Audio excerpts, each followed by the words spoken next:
Now we come to the next session, which I'll be very much honored to invite His Excellency Dr. Ahmed bin Mohammed bin Obaid Saidi and Dr. Ferozuddin Feroz to the stage so we can have some discussion. I'll start with Dr. Feroz. The question is, I'm sure Afghanistan have faced a lot of difficulties in delivering healthcare, especially at the beginning of the decade, with all the turmoil that happened. What steps were taken to ensure delivery of high-quality healthcare to the Afghani people, and especially the vulnerable section of the society? Bismillahirrahmanirrahim. First of all, let me thank my friend, my brother, His Excellency Dr. Ahmed Al-Saidi, for inviting me to this momentous event to share some of the learned lessons from a country which is in a mix of ongoing conflict and development context. And good morning to everyone, particularly to the panelists, His Excellency RD, Dr. Edward, as well as Dr. Adi. Thank you. Sorry if I... Qadi. Okay. I believe we are at the crossroads while aiming at achieving universal health coverage. We have to come up with some strategies that are evidence-based and highly effective. I'm glad to see the role of hospital in support of universal health coverage has come to the fore as a key strategy. Hospital has always played a crucial role in the health system, delivering health services from Almaty Declaration to Astana Declaration. It has really been a long journey. However, in due course, somehow the role of hospital has drifted from being a hub of a primary healthcare service delivery model to a center of curative service delivery. With regards to Afghanistan, as you all know, Afghanistan has been a war or conflict-affected country for decades.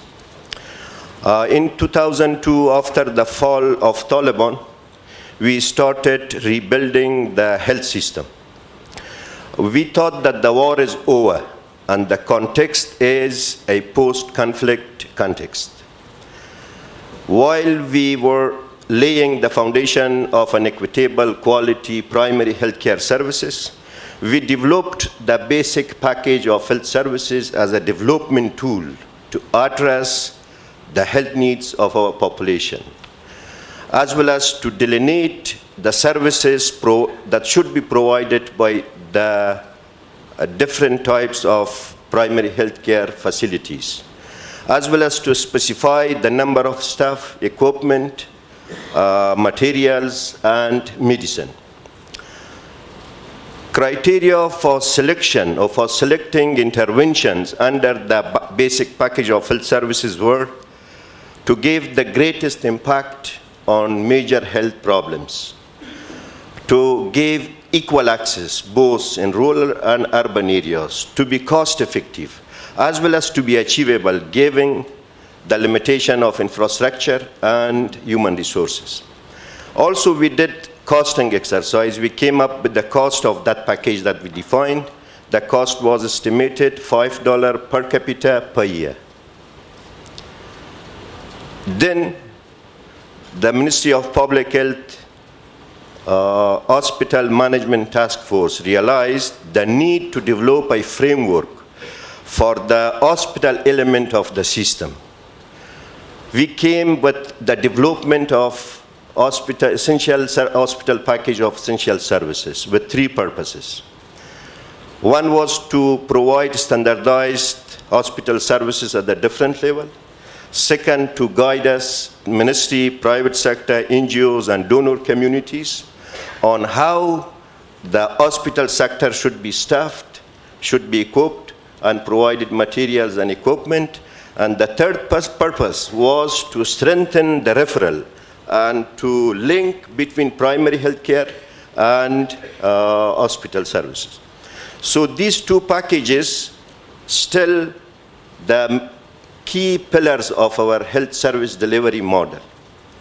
After a decade and a half, we have achieved significantly in terms of health outcomes, in terms of health indicators. For example, under 5 mortality reduced from 170 to 50 per 1,000 live births. Infant mortality decreased from 150 to 44,000 lives per live birth. Maternal mortality ratio was the highest at that time. It was 1,600 per 100,000 live births. And now it has reduced to around 600 per 100,000 live births. Chronic malnutrition as well, which was among under 5 kids, children, it was about the prevalence of chronic malnutrition was about 60%. Now it is lower than 40%. Having said this, let me share some current realities. You know, half of the country, or half of the territory of our country is not controlled by government. It's controlled by government, anti-government elements. This is one thing. More than 1 million population is internally displaced, and the main reason behind that displacement is armed conflict. This is second.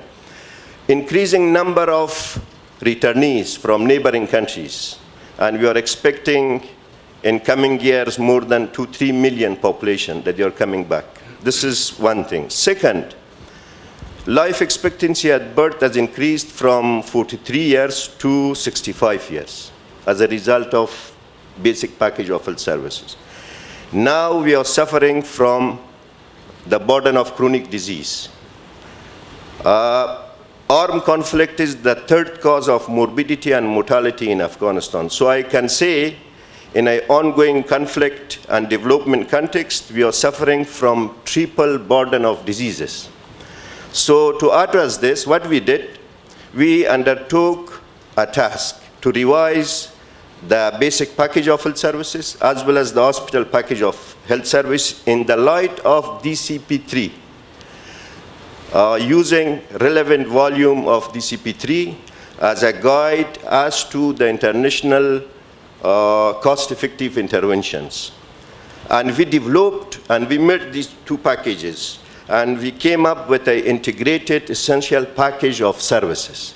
Clinical interventions, surgical interventions, public health interventions, all are in one package as a step towards universal health coverage, whether it is urban or whether it is rural. The interventions have been streamlined through the 7 layers of the health system, from community to the provincial levels. Among others, this package also identifies the role and responsibility of service providers in the country. Thank you. Well, thank you very much. Actually, it's very impressive, the figures and the work that has gone into achieving these improvements in healthcare care delivery, and we very much commend your efforts, and God bless you in the future, inshallah. Dr. Saidi, the healthcare system in Oman has been gradually and steadily developing over the years. With the passing of time, there is more demand on the healthcare system in Oman, especially. How did the Ministry of Health and the healthcare system in general in Oman cope with the demands in terms of infrastructure and the workforce? And if you can shed a light on the figures of that development, please. Assalamu alaikum wa rahmatullahi wa barakatuh. Good morning, everybody. I would like to start by again welcoming my dear friend, the Minister of Health of Afghanistan, Ed Kelley, who I always learn a lot from his, of course, presentation, and of course, our regional boss, Dr. Ahmed, who also been very informative since yesterday. Extend also warm welcome to all of you, especially those of you who couldn't attend the opening meeting yesterday. Healthcare in Oman, as we know it, started actually in 1970. And if you allow me just briefly to give you history about where were we 1970 and where are we today. Those of us who were born before 1970, we lived, and Dr. Kadhim, one of them, we lived the hardship of lack of healthcare services. There were only 2 missionary hospitals in the whole country with 12 doctors, 13 hospital beds, and not more than 25 nurses. My friend mentioned the life expectancy in Afghanistan was 43, now it's 65. Our life expectancy at that time, for men it was 49, roughly, and for women about 51. They always kill us and then they survive after us ladies. They're very clever. When His Majesty took over in 1970, he made health and education priorities. And I think health, education, and security, they go hand by hand. You cannot have progress, economy without education and health and without security. I would not go through the stages of development of healthcare in Oman, but I gave you the figure in 1970. Today we have 81 hospitals. 50 of these hospitals are under the umbrella of the Ministry of Health, 6 under other government organizations, and the rest are private sector, which is, I'm glad to say, growing and participating in the care of our patients. We have about 10,000 doctors. If you want to be precise, 9,226 plus minus 1 or 2 between yesterday and today. We have about 20,000 nurses, and we have 6,824 beds. 5,100 and few beds are under also the umbrella of the Ministry of Health. Our life expectancy as of 2018 went to 78 years. So from 50 years, it's 78. Infant mortality in 1970s was 120 per 1,000 live birth. Today, infant mortality is 8.5. Below 5 mortality was 180, i.e. about 20% of kids who were born at that time in Oman, they will not reach their 5th birthday. Today, that figure is about 10.5. For those of you who are very precise about figures, I've got the numbers somewhere here if you want to check later. So there's a lot of progress in healthcare. My predecessors, and I'm grateful to all of them, I think they got the formula right. They started with the most affordable part of healthcare system, which is the primary healthcare. They started with eradicating diseases that were killing many of our people, including malaria, tuberculosis. We eliminated, I would say, almost all diseases that are amenable to vaccination. Our vaccination rate is between 99 to 100%. If the infant or the child is not brought to the clinic goes to the house for vaccination. And I'm very grateful also for everybody who is participating in that. We were rated in 2016 as the best sort of vaccination system worldwide amongst 137 countries. Let me go back now to the topic of our discussion, hospitals. Hospitals in Oman they started also in the mid-70s. And there were many of them who were built actually for political and geographical reason. There were no roads, the infrastructure was very limited, and they were providing primary health care and continue to do so. But for social reason, the name hospital, which is a bit, for me, disturbing, that the public, we raised this in them, that they believe only in the hospital care. So they are still called hospital, and we call them community hospitals. But we also have regional hospitals, which are providing secondary and tertiary care. I'll give you an example of how I would like hospitals how I would like to see hospitals functioning and integrated with primary health care and other services. A colleague of mine was diagnosed to have diabetes in his company's healthcare center, primary healthcare, which is a primary healthcare center. He's in his mid-50s, and this is a real story. And the first encounter with the doctor, the prescription, 3 different medications. He called me, and I said, oh, well, they're very good doctors, and I'm sure your blood sugar was very high. He was referred to a hospital-based diabetic and endocrine center. This was 5 years ago. Today, that patient is on single medications, 0. The hospital-based care could have continued the same. Repeated the blood sugar, cholesterol, and whatever we do, and sometimes overdo, and say continue the same. But I'm glad and proud to say that they went beyond the boundaries of this is a hospital, this is primary health care. They went beyond it to basically provide what we are looking for from hospital, which has been mentioned about 5 times today already. Promotive, preventative, curative, and the other, which is rehabilitative and palliative care.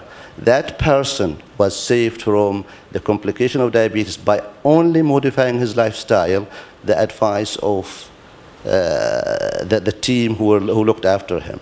There are many examples as well, and there are many bad examples of how hospitals also don't go beyond that. I'm here, the doctor, the boss, and I'm telling you what to do. I think Ed and Ahmed spoke this morning about the participation of the community.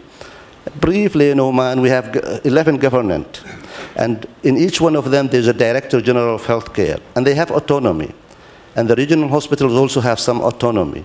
But unfortunately, also in our culture and in many countries probably, there is misunderstanding between autonomy and independence. They need to be autonomy, and I'm a strong believer in that. But there should be also a reference point somewhere. We have in each preference, there is, of course, in addition to the municipality councils, and there is in each wilaya in Oman, there is a health committee, and chaired usually by the governor of that wilaya, and they meet monthly with the Director General and his team, and they discuss health issue. So the community participation is there, and we almost always listen to their recommendation depending on the resources available. So the health system in Oman started in 1970, as I said. I think we've gone a long way, but unfortunately we are facing challenges which are different than my friends in Afghanistan, and we always pray and wish all countries peace and security, because that's an essential part of any development. Our problems now, the transformation to non-communicable diseases. In Oman and the GCC countries, 72% of deaths are due to non-communicable diseases. 72. Worse than that, our patients in the GCC countries, they die, and Dr. Kadhim will correct me here, they get their first MI, heart attack, and they die 10 years younger than their counterparts in Europe or North America. Lifestyle, unfortunately, we used probably to have healthier lifestyle in the 70s and 80s. Those of you who will have a chance to go around Muscat, you'll see, unfortunately, multiple what they call fast food places. I call them poisoning places, scattered all over. Unfortunately, it's a treat. The family take their kids to these places. They are not aware how, unfortunately, bad what they are feeding them at that age. So the NCDs are in the rise. We have one success, which is road traffic accident. We used to kill in Oman, we used to kill about almost 1,000 persons a year for a small country, road traffic accidents. Due to the new legislation, new law, and the visibility of the police, which I've called for with many of my colleagues, that figure now is dropped by more than 60%. 60%. So there are success stories, but we are still having challenges. The NCDs, healthcare financing, which I'm sure we have experts here who will enlighten us about it. We spend in Oman, the Ministry of Health at least, our share of the budget is about $750 per person per year. My friend Ed said the United States spends about $11,525 per year. I think some of our indicators are comparable. So as he said, it's not the more you spend, it's how you spend it. So we have some challenges, human resources as well. There's competition worldwide for well-trained doctors and nurses. But again, go back to the hospital. I am looking forward for the day when see the integration between our hospitals and primary health care getting better. We have an e-referral system, which is activated, but not across the country. Our electronic medical record, which was established more than 15 years ago, much more, I think, because I was one of those who were against it initially. We doctors used to love to have a piece of paper and a pen and scribble that prescription to the patient, which nobody else can read. That was our power and authority. So when the computer came, some of us actually, remember some of my colleagues who taught me, they've never opened a computer in their life. Seriously, and you remember them. So our electronic medical record is very helpful in linking the primary health care with hospital care. A little more of information probably will follow up, but again, the hospitals worldwide, unfortunately, they were built in isolation. I worked in a hospital in a wonderful country called Scotland, if you heard of it, and I was scared during the night when I'm on call. The corridors, seriously, they are scary, and they are very long. And it's dark. In addition, Professor Umar Rawas was there, and that's why he continued to be slim, because he used to run during his own call. I was walking behind him. But these are not very friendly. These are not very welcoming. And we have the WHO patient safety-friendly hospitals. And I'm glad to say that Oman probably, and Dr. Ahmed will correct me, is the highest participation in the region. We have already 26 hospitals involved in that initiative. And we are hoping before 2024 to have all our hospitals, private and government, to be part of that initiative. So I'll stop there unless there are further questions. Thank you.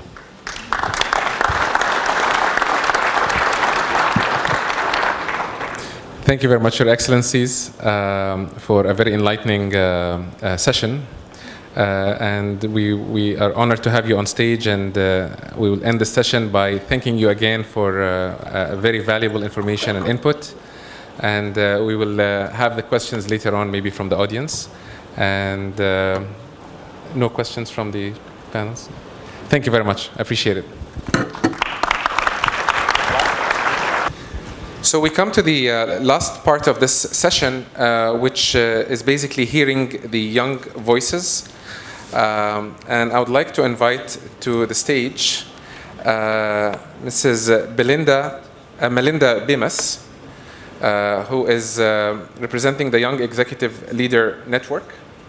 And also I'd like to invite Dr. Batool, who is a youth advocate, and she is the past president of the International Federation of Medical Students. Please welcome.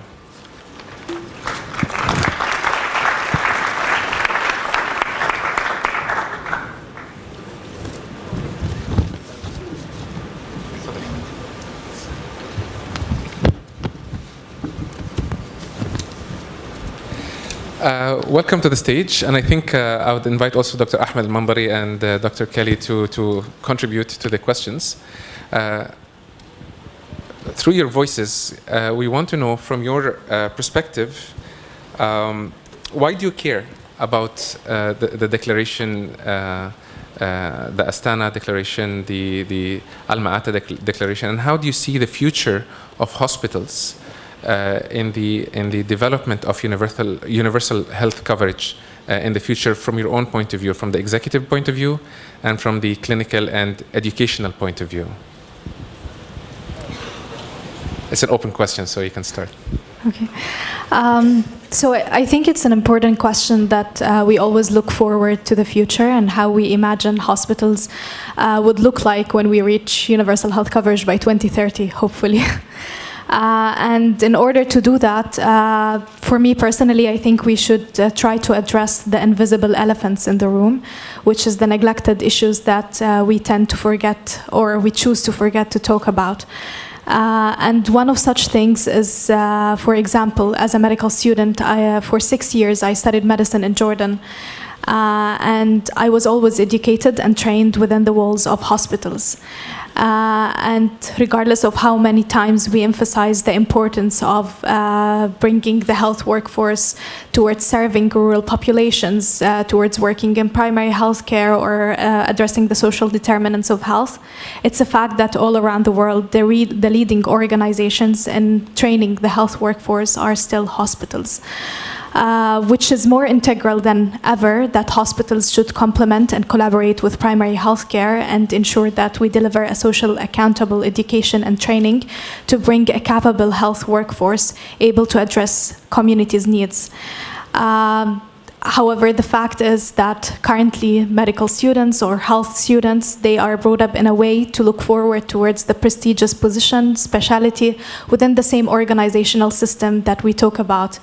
And although we always say that our hospitals are overcrowded and people do not trust primary healthcare systems, but rather they trust hospitals, but it's the same thing that applies for our health workforce. Our hospitals are crowded with health workforce, and our health workforce do not trust primary healthcare. Right. So addressing the needs of one of them, meaning that we should address the needs of the other one. Another invisible elephant in the room is, I don't think it's a strange scene for anyone who worked in a hospital to see the competition or a dispute between a nurse and a doctor, and the interprofessional collaboration and the issues that face interprofessional teams within the hospital. Delivering people-centered approaches means that we need to focus on such invisible issues, making sure that we have healthy working environments within our hospitals to ensure that we have interprofessional teams able to address people's needs. So looking forward for a future in which hospitals contribute to universal health coverage, we need to have socially accountable hospitals able to train a socially accountable health workforce with a healthy working environment. Melinda? I would echo that.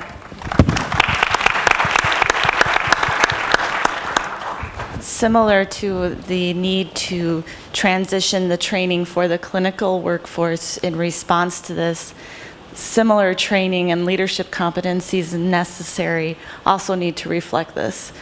Many of the executives are trained on traditional hospital operations, whereby now is when we accept the premise that the majority of health occurs outside of the walls of our facilities, the competencies necessary for us as executives to lead and develop that, that training also needs to be adjusted to reflect that. And so similarly, myself as a young executive leader, we use the terminology, we're building the airplane while we're flying it, because we have the responsibility to care for patients, but we're also trying to make those adjustments along the way.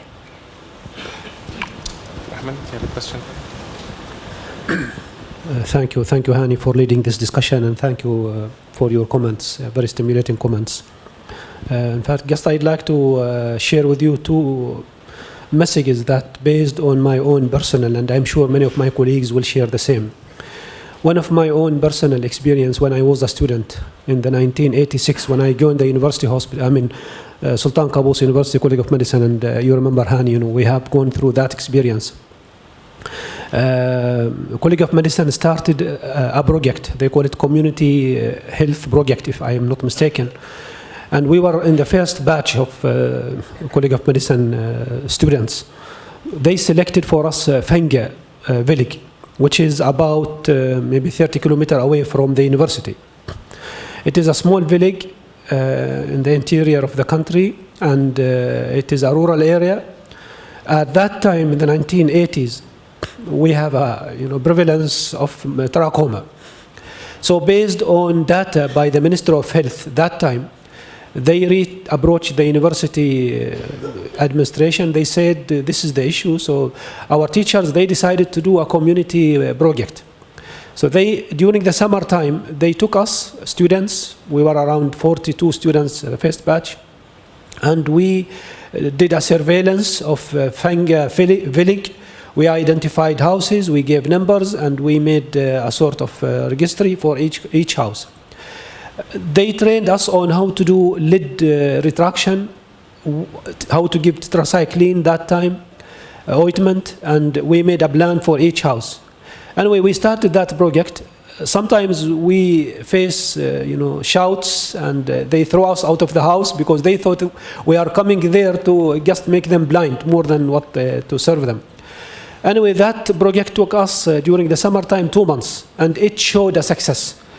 And then after that, the Minister of Health adopted that sort of project based on a result, and they disseminated it for the whole country.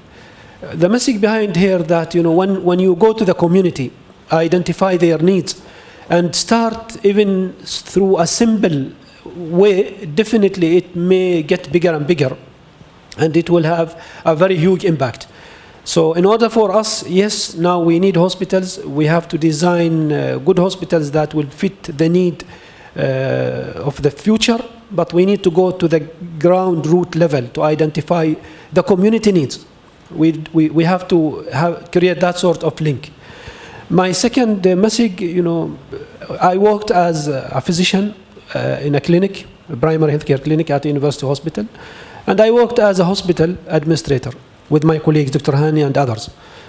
And what I hear from patients, they have full respect and trust on hospitals. The moment you mention them that I will refer you to a hospital, you will see the big smile on them, their face. Because they feel I'm going to the expert.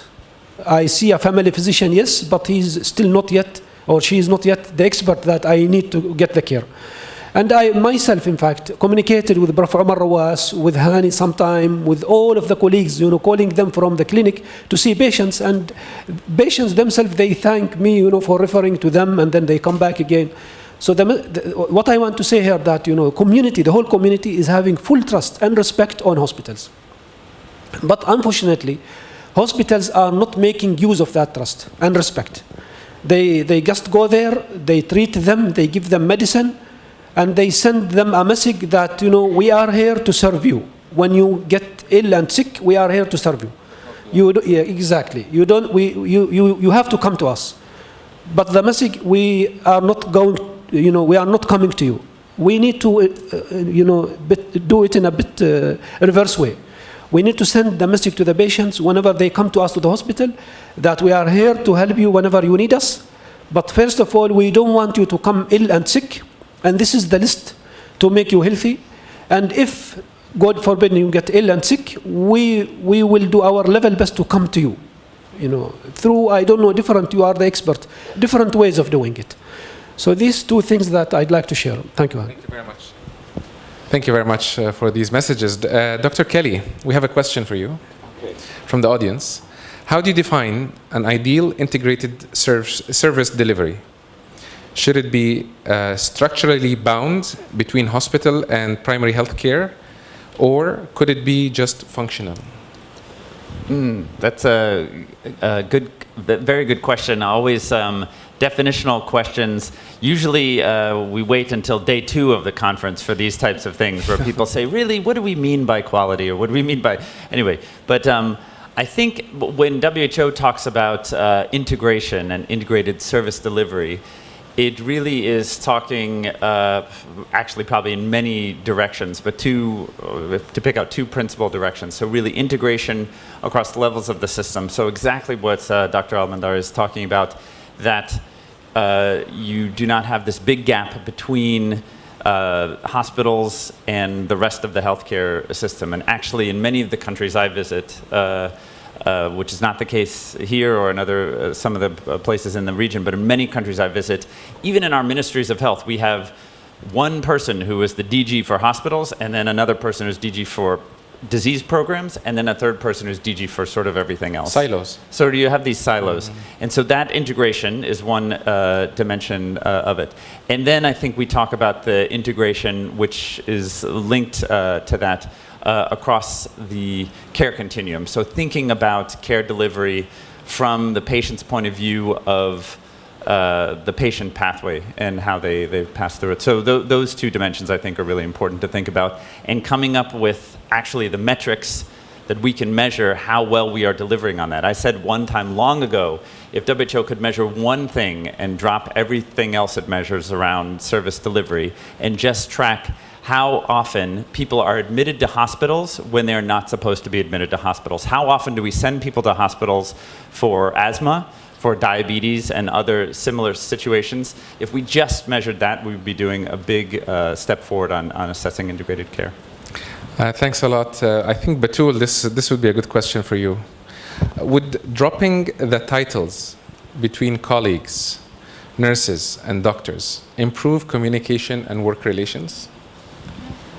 So I I think this could be one of the ways, but to be honest, this is not just only about titles. It's also about career prospects and everything within the hospital. And once our hospitals start being an enabling environment for whatever sort of health worker you are, this competition will become a healthy one rather than an unhealthy one. But when we have those fights that who's going to take the lead on the team and why is it so important to have someone leading the team instead of the other and such things, those competitions are just going to continue being unhealthy between those health workers. So when the hospital eliminates discrimination, ensures gender equity as well, and such enabling environment, those competitions will become a healthy one, which help the hospital and the organization to prospect rather than compete against each other and forget about the patient and people-centered care. I'm actually passionate about dropping the titles. I don't like the titles between healthcare professionals. The first time they were called me doctor is when I came back from Canada. I graduated, but there they never called me doctor. Nurses, medical students, residents, and everybody. Last question, I think this would be directed to Melinda. How to improve the role of hospital in integrated healthcare when the budgets for primary care and other providers are individualized, I think, and restricted? Yeah, that touches on a point that the economics, the fundamental economics of how healthcare is paid for has not caught up with the whole discussion we've had here. So in order to change the role of hospitals, the fundamental economics also need to shift. And so, that's a continuous challenge that none of us have the answer to right now. From the lens of the United States, some of that is shifting, but it's not there. And so many of that's going to continue to exist, but we owe it to our patients. That's why we all got into the profession, that we have the mission to serve the patients. And so we have to be confident that those making those decisions will make the right decisions, and the funding models will be adjusted in order to accommodate that. But there isn't an easy solution at this point other than it's the right thing to do, and we need to be the leaders in advocating towards that. Just a quick point on that. Absolutely. And actually, we're not sharing our Twitter accounts or anything back and forth. We've gotten questions that are coming in, which is very interesting and exciting. So, but just one thing on the economics, because it's one of these. There's several elephants that around this whole discussion. But how should we put it? I visited several countries, not Oman. I keep saying that anyway. I want to be invited back. Recently, that are in similar situation to Oman, where they have made big strides in terms of service delivery and in terms of the structure of their health services and in the economy in general. And so expectations are very high. They also have a significant middle and upper middle and even high class society, where hospitals and the ability to get sort of the top level of medical care, whether it be cancer, cardiovascular disease, surgical care, neurologic surgery, is expected. Or those people will go to other countries, to Thailand, to other places to get that care.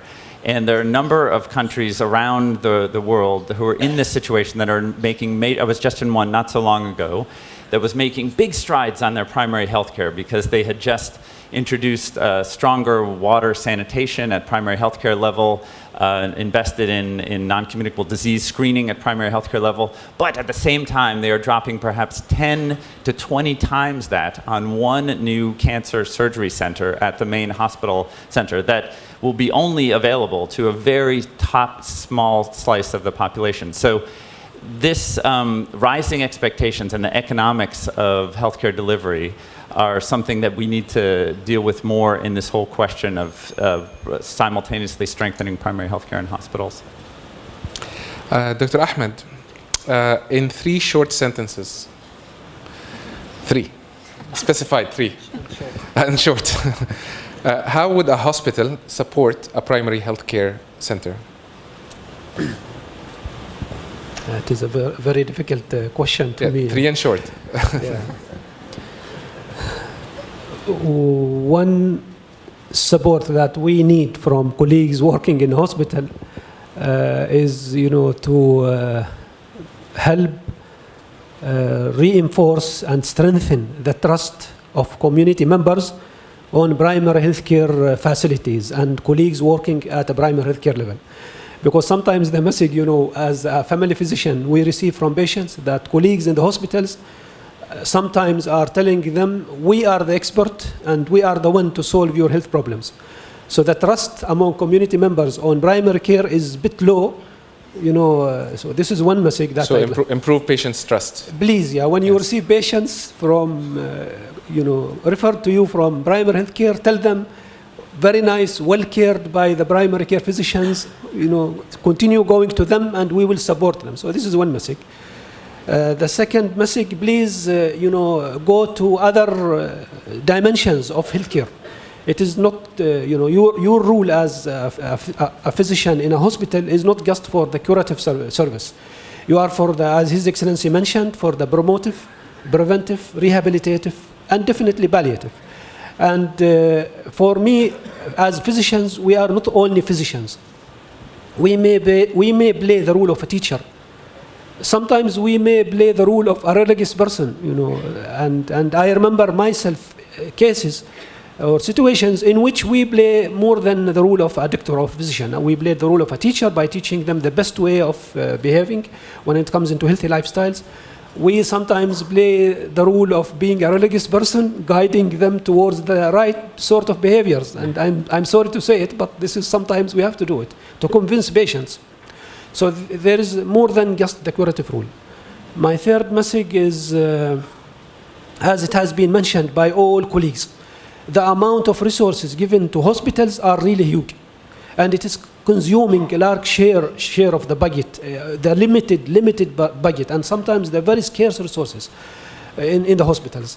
Help leaders, like His Excellency the Minister and Director Generals, Dr. Qasim, for example, leading a big hospital, help colleagues in the hospitals as a physician hospital, help our leaders to efficiently utilize whatever budget given to them by bringing them very new, innovative ideas how to deliver a service. And there is a huge opportunity there. There is a large window that we may be able to make a difference. So thank you very much. Thank you very much, Dr. Ahmed. I actually remember during my residency is when we would finish the surgery and we would go to the patient's waiting area, the first person that we would meet is the family physician. This is in Canada. The first person that we would meet waiting outside is the family physician. And the discharge summary of the patient and the operative notes, we have to, when we dictate it, we have to say, copy to Dr. So-and-so, who is the family physician. And actually the patient's card, the hospital card, carries the patient name, number, and the bottom part is the name of his family physician. And I thought that was a very positive thing, and maybe we can look into implementing this in different healthcare systems. One more question. Maybe Melinda can answer this. Do you consider the professionalization of management of health services is key for transforming hospitals? One of the items is as part of my role in a young executive leadership program that's sponsored through IHF is we've been discussing the importance of what we've called, dyad leadership, the importance of balancing both the executive lens that I bring with the clinical leaders who bring that clinical lens. And as I don't know if I'm directly answering the question, but I think the importance of kind of the cross-pollination of both of those thought leadership together only elevates the professionalism of and the essential aspects of what it's going to take to be leaders of healthcare in the future. Because I have a bias towards a management lens, and it's going to be more important than ever that I have a partner in that brings that clinical aspects to truly drive the right decisions moving forward. So that's how I would respond to it. I don't know if you would add to that. Yeah, I mean, I think that's probably the best response, really. But I think also for sure, the whole push, and this is a point Melinda made earlier, also on the kind of professionalization of leadership and the executive function within organizations as a recognized discipline, I think is something that's picked up more and more speed. Jeff has talked about this. Our colleagues here from ISQA, we've talked about this. WHO has a multi-professional curriculum guide around issues like patient safety and leadership and culture change are actual topics that there's been a lot studied on actually in many other fields other than healthcare that we can learn from. And I think that approaching that in a more structured, intellectual, and then ultimately professional way is something that can only be a plus. Obviously, what you want to do is do this in an integrative way that sort of doesn't create yet another kind of separate track within organizations. But the idea that being better at that is a way to advance your career is something that I think is really key. That doesn't only have our young professionals thinking that career development means I go higher up the org chart within the central hospital structure at the capital. And I think being a leader at the primary care level in a regional, local capacity is one of these areas where this type of professionalization can help. Batool, from your experience as the past president of the IFMSA, I'm sure you have met with a lot of medical students from different healthcare systems. What formula or what system did you find the students are happy with in terms of education? Yeah. So one particular aspect for us was exploring how much medical students are taught about public health issues, universal health coverage, primary health care, and so on. So I remember particularly in 2017, we did a survey for medical students from 85 countries, and we asked them how many of you are taught about universal health coverage in med school. And back then, more than 65% of them answered that they never were taught about universal health coverage in medical school, which is a big problem in medical education, which means that that medical students are not able to understand the biggest issues that are being discussed worldwide and which are very important to deliver healthcare, which is the humanitarian aspect of the job itself. The best type of education is the education which enables doctors not just only to be diagnosticians, but as well human doctors able to deliver care for marginalized and vulnerable populations within their own community. I cannot remember exactly what a particular country that delivers such care, but on a global level, if we are saying that more than 65% of the current students or a sample of current students are not being taught about such things, it means that we have a huge issue in medical education. And actually a lot of, thank you. I think a lot of education of medical students happened at the primary healthcare level before they go to the hospitals. And even when they go to the hospitals, they still are in touch with the healthcare centers. And I would like to end this session by asking Dr. Kelley to give us a summary of this session and a take-home message. Thank you very much, first of all, for the opportunity to be up here, and also with our D and our colleagues here with Melinda and Batool, and a special also thank you to Minister Oman, Minister of Afghanistan, for the messages and for framing the discussion, which actually very well talks about the kind of two sub-themes for this entire conference around the security and issues of hospitals and emergencies, as well as the challenges facing hospitals in sustainable development in general. It's quite clear that this has been one of the topics that has been both, how should we say, not quite ignored, but definitely flying under the radar in terms of the sustainable development agenda. If you were to go to a lot of our colleagues who were involved in the discussions on the Sustainable Development Goals, both in Geneva as well as New York, and the ones who were discussing about this big shift that we had in thinking about the world and our challenges in health as being a fight against a set of high-profile communicable diseases, particularly 3 big communicable diseases, HIV, TB, malaria, and also kind of the challenges of vaccine-preventable diseases. We talked about all the progress that's been made.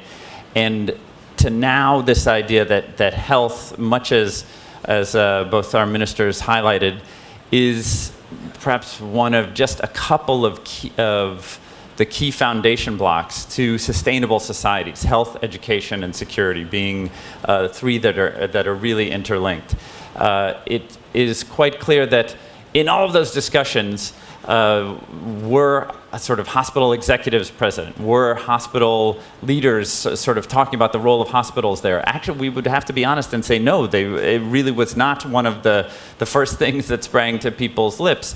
And I think that is both a gap that we're now starting to more and more realize, and it's also, how should we put it, a dialogue or at least a conversation that we, as people who believe in hospitals' role in sustainable development, are getting better at explaining. And I think we have to get a bit better, even more so, to be able to speak to people outside this room, outside of gatherings like this. One of the great joys of always getting together at the Congress, like the World Congress that IHF holds, or with our colleagues with the International Society for Quality in Health just recently in Cape Town or others, is that you see people that you've seen over the years, and and you hear about their projects, but unfortunately, one of the things is you're sort of, as you would say in American English, you're preaching to the choir, meaning, you're just sort of talking to people who already sort of believe the same thing you do.